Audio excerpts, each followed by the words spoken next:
43. 사색과 실천이 빠진 읽기는 죽은 독서다. 평소에 여러분은 얼마나 많은 책을 읽고 있습니까? 책을 아무리 많이 읽어봐야 무슨 소용인가? 돌아서면 아무것도 기억나지 않는 사색이 빠진 독서인 것이다. 사색이 없고 실천하지 않는 독서는 결국 죽은 독서고 책만 읽는 바보와 같은 것이다. 서예 류성룡 선생은 5수레의 책을 술술 암송하면서도 그 의미를 전혀 모르는 사람들이 있다. 왜 그런 일이 벌어지는가? 사색을 하지 않았기 때문이다 라고 말했다. 진짜 천재들의 입문 독서법은 필사, 베껴쓰기, 반복도서, 사색 이 3가지로 요약할 수 있다. 조선 사대부의 가짜 선비들은 책을 아무리 많이 읽어도 내용만 잘 안다는 것이다. 진짜 천재들은 세종처럼 목숨 걸고 사색을 한다는 것이다. 사색이 빠진 독서는 껍데기에 불과하고 사색은 곧 깨달음이자 두뇌가 천재적으로 서서히 바뀌어가는 것을 의미한다. 이 깨달음의 경지를 괴테는 밝은 방 안으로 들어온 느낌이었고 베토벤은 행복 그 자체였다고 말했다. 위대한 영웅들은 모두가 처음부터 천재가 아니었다. 간디와 주자 또한 읽으면 읽을수록 도무지 알 수가 없고 다른 사람이 10번 읽고 알면 난 1000번을 읽고 깨달았다고 했다. 독서를 하는 목적이 결코 책만 읽고 내용만 아는 것을 넘어서 나만 배부르고 잘 사는 것이 아닌 주위의 약자들을 외면하지 말고 작은 것이라도 실천을 해보자는 것이다.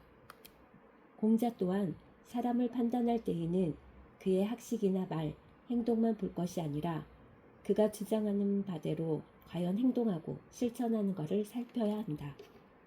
실행하지 않고 그럴싸한 이론만 펼치는 사람은 아무 쓸모없고 행동이 따라주지 않는다면 그저 그런 책벌레에 지나지 않을 뿐이다 라고 말했다. 우린 타인을 비판하는 데만 혈안이 되어 있다. 잘못되면 내 탓이오 라고 자신있게 말하는 이는 좀처럼 찾아보기 힘들다. 굳이 탓하려면 알고도 실천하지 않는 나 자신만을 탓하고 상대를 탓하지 말라는 것이다. 상대방의 험담이나 뒷담화가 너무나 습관처럼 박힌 행동이 무의식화되어서 은연중에 행동으로 나온다는 것이다. 평소에 한 번 더 생각을 하고 말하면 우리의 뇌는 습관에 지배당하기 때문에 지속적인 반복의 행동으로 자기도 모르게 행위로 나타나는 것이다. 결론은 알고도 실행하지 않는 자신만을 탓하는 버릇을 습관화하면 모든 불만은 조금씩 해소되고 마음이 한결 여유로워지고 세상에 대해서 좀 더 관대해질 것이다. 또한 누구나 안 된다고 말하지만 그것을 가능하게 만든 수천만 년 전의 지혜를 된장처럼 굳어있는 나의 두뇌에 장착하면 은연중에 할 수 없다란 열등감과 패배의식은 깨부서져 버릴 것이다. 라이 티어두잇, 플라톤, 소크라테스, 아리스토텔레스, 톨스토이 등 천재들의 사고와 지혜를 나의 두뇌에 접속하면 답답한 현실의 고민은 아주 쉽게 풀릴 것이다. 왜냐하면 이미 치열하게 살다간 영웅들은 똑같은 고민을 하고 벌써 정답을 내렸기 때문이다. 철학적 치열한 사고가 바로 여러분의 삶에 진정한 봄날의 향기로 남아 세상을 좀 더 겸허히 살아갈 수 있는 반딧불과 같은 삶의 지혜로 오롯이 남을 것이다. 100번이 아닌 한 줄, 한 문장을 읽더라도 나의 인생이 세상을 바라보는 시각과 행동의 변화가 조금이라도 감지되었다면 그것이 진정 책 읽기에 가치가 있는 것이다. 책은 자신의 사고의 범위를 확대하고 생각의 올바른 식견을 가져온다. 고지식한 사람은 잘못을 인정을 안 하고 자신의 주장만 고집한다. 자신의 오류를 인정하고 개선하는 사람이 점차적으로 조금씩 성장한다. 사마천의 사기 중에 안영열전에 안영은 중국 대나라의 정치가로 키는 작았지만 스스로를 낮추는 겸손으로 모든 이의 존경을 한몸에 받는 인물이었다. 어느 날 안영과 마부가 길을 떠났다. 길 옆의 민중들은 안영에게 존경의 인사를 했다. 안영을 태운 마부는 기세등등하게 마치 자기가 재상인 양 더욱 기세등등하고 거만하게 마차를 몰았다. 저작거리에서 이를 지켜본 마부의 부인은 아까 저작거리에서 본 당신은 남편감이 아니다. 뒤에 앉은 안영이란 사람은 몸은 제나라 재상이요 이름은 제후에 떨친 사람인데 그 뜻을 본건대 그는 스스로 자기를 낮출 줄 아는 사람인데 그대는 한낱 마부라는 주제에 스스로 뽐내고 만족하지 못하고 오만과 거만의 극치를 보았다고 하면서 그래서 당신을 떠나려고 한다 라고 했다. 다음날 마부는 부인에게 용서를 빌고 깊이 반성을 하였고 이후 아주 겸손하게 말을 몰았다고 한다. 이를 본 안영은 마부에게 자신의 잘못을 인정하고 반성하는 사람이 큰 위인이라고 칭찬하고 마부를 자신의 보좌관으로 승격시켰다. 우리의 현실은 어떠한가?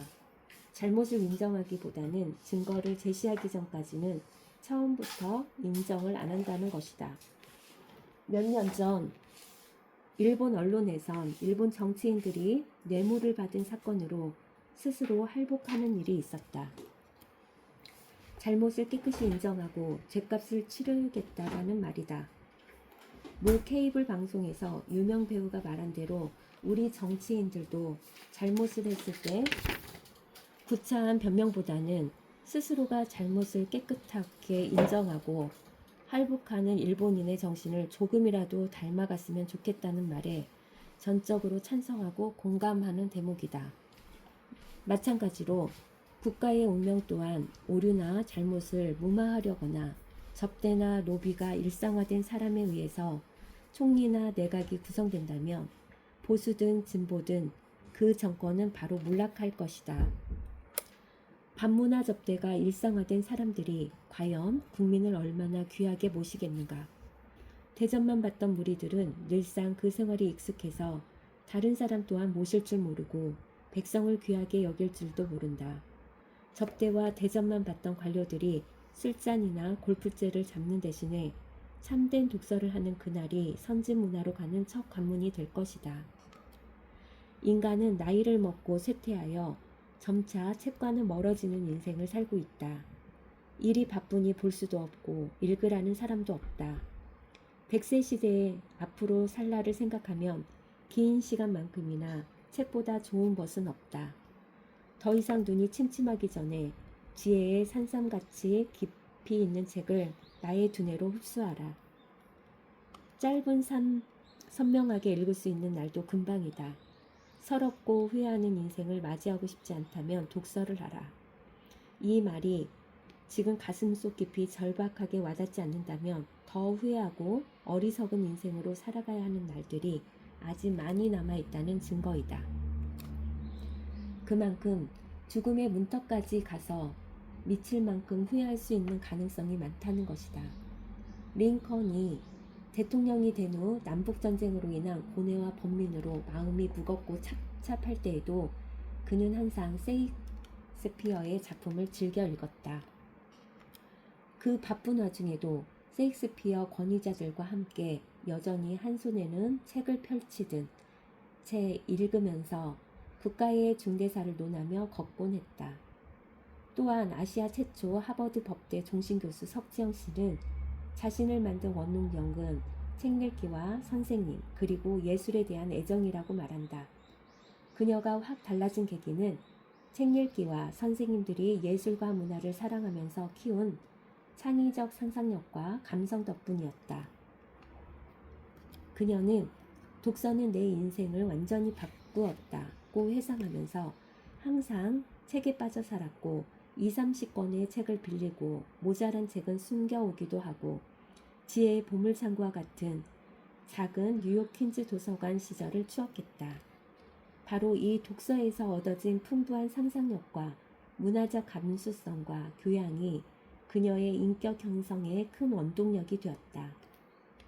발레, 음악, 피아노, 미술과 건축물, 공연 예술 등 문화예술에 대한 열정도 그녀를 있게 한 숨은 공신이다.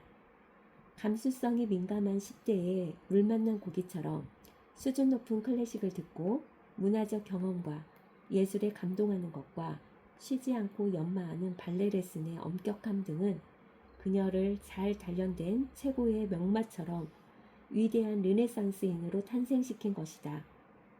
여유가 있어서 책을 읽는 것이 아니고 책을 읽으면 여유가 생깁니다. 책 속에 길이 있고 지혜와 영감이 들어 있습니다. 세상이 모두가 메말라지고 각박해지는 것도 손에 책을 든 사람이 없기 때문입니다. 아무리 어려운 상황이라도 책을 읽는 사람이 결국엔 세상을 바꿉니다. 자본주의를 만든 것도, 한글을 창제한 것도, 미국의 역사를 바꾼 것도, 한국의 위기를 빠뜨린 IMF를 만든 것도, 광활한 중국을 지배한 것 모두가 엄청난 독서광이란 사실을 우린 절대 망각해서는 안 될 것이다. 중국 북송대의 시인 문필가 왕안석은 가난한 사람은 독서로 부자가 되고 부자는 독서로 귀하게 된다는 이 말의 뜻을 명심하고 깊이 되새겨야 한다. 소크라테스가 감옥에 갇혀 있을 때 친구들과 제자들이 찾아와서 돈만 조금 내면 도망갈 수가 있는데 왜 그러고 있느냐고 하며 감옥에서 빨리 벗어나라고 얘기합니다. 이에 소크라테스는 만약 내가 입을 다물든가 다른 나라로 떠나버리는 것은 신의 명령에 불순종하는 것이라네. 나는 입을 다물 수 없다네. 인간에게 가장 소중한 일은 언제나 탁월함, 덕에 대해 논하고 자신과 이웃을 성찰하는 일이라네. 숙고하지 않는 삶은 가치가 없는 것이라네. 라고 얘기했다. 소크라테스는 나는 누구인가, 무엇을 알아야 하는가를 끊임없이 숙고하고 고뇌하였다. 델피 신탁의 밀레투스의 탈레스에는 너 자신을 알라 라는 문구가 새겨져 있다. 무엇을 알아야 하는가? 안다는 것은 당신이 알지 못한다는 것을 아는 것이다. 즉, 진정으로 안다는 것은 모르는 게 아직도 더 많다는 말이고 해야 할 공부는 죽을 때까지 끝이 없다는 말과 같은 이치다. 그러니까 배울수록 여전히 부족함이 많고 자만하지 말라는 것이 소크라테스의 깊은 철학이다. 이것을 보고 자신을 성찰하고 돌아보는 동양의 위기지약과 같은 삶은 이때부터 그는 살기 시작했다는 말이다. 진정한 독서법으로 천재들과 똑같이 될 필요는 없다. 마음을 읽으라는 것이다. 사마천의 사기를 읽었다고는 하지만 글자만 읽고 마음은 읽지 못했구나. 중요한 것은 사마천의 마음을 아는 것이다. 라고 연암 박지원 선생이 남긴 말이다. 결국 짧은 인생 한 줄, 한 문장을 기억하고 읽더라도 저자의 깊은 속마음도 모르고 실천이 없다면 삶은 한낱 뜬구름보다 못할 것이다.